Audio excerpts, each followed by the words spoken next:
Hey St. Thomas, kids and families, this is Miss Haley. Today we're going to be reading Gaston by Kelly DiPucchio, and the illustrations are by one of my favorites, Christian Robinson. Gaston. Here's the title page. Mrs. Poodle admired her new puppies, Fifi, Fufu, Ooh La La, and Gaston. Aren't they so cute? Gaston looks a little different. Would you like to see them again? Fifi, Fufu, Ooh La La, and Gaston. Perfectly precious, aren't they? Mrs. Poodle thought so too. The puppies grew as puppies do. 3 were no bigger than teacups. 1, 2, 3. And the 4th, however, continued to grow and grow until he was the size of a teapot.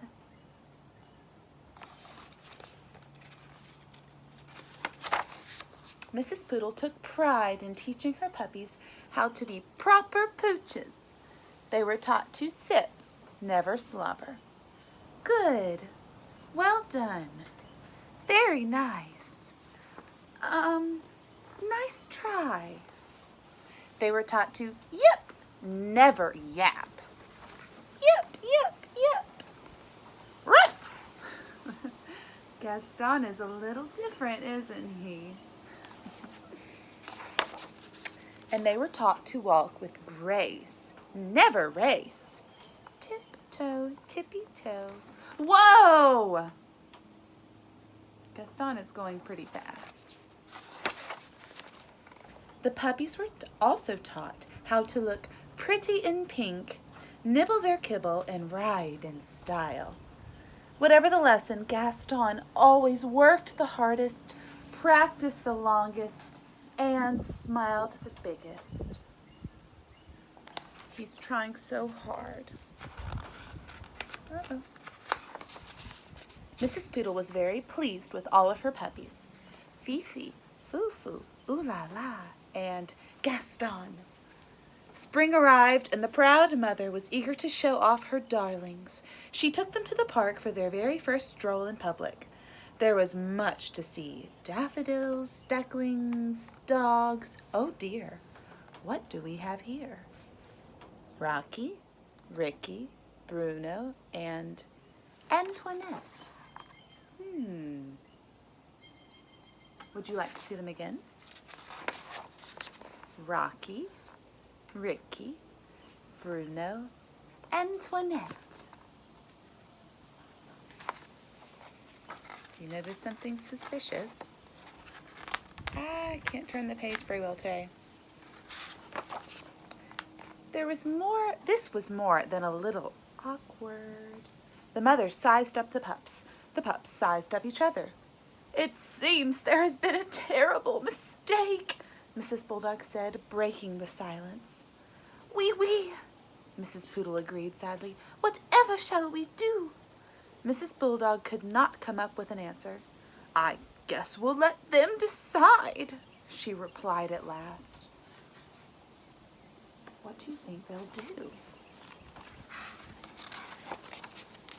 Gaston and Antoinette were young, but even they could see that there had been a mix-up. The 2 puppies began to circle around and around the group.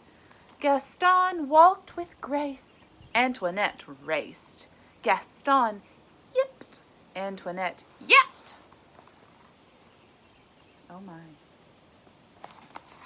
It sounds like Gaston is being proper and Antoinette is not. And when they finally came to a stop, the puppies had traded places. There, that looked right. It just didn't feel right.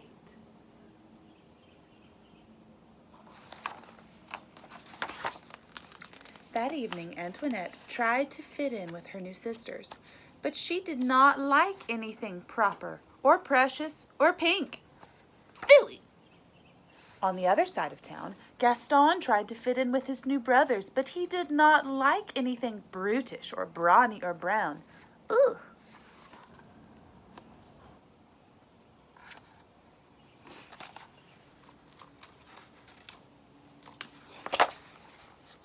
Antoinette and Gaston weren't the only ones who were having a hard time adjusting. It looks like the mommy dogs are having a hard time too. The next morning, Mrs. Poodle forgot all about being proper and raced back to the park. Mrs. Bulldog was already there waiting with her burly brood. "It seems we have made a terrible mistake," she nearly shouted. "Wee wee," Mrs. Poodle agreed happily.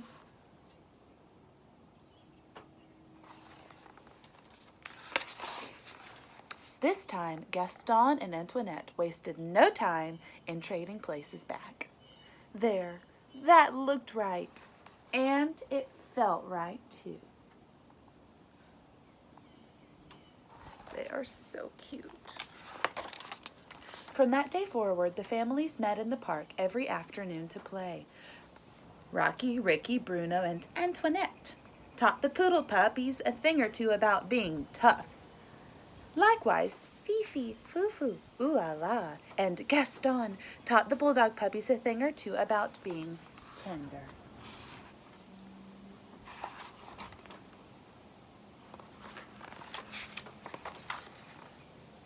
And many years later, when Gaston and Antoinette fell in love and had puppies of their own, they taught them to be whatever they wanted to be.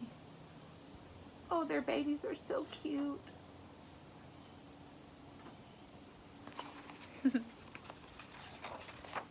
The end. Next time we will read the sequel to this book called Antoinette.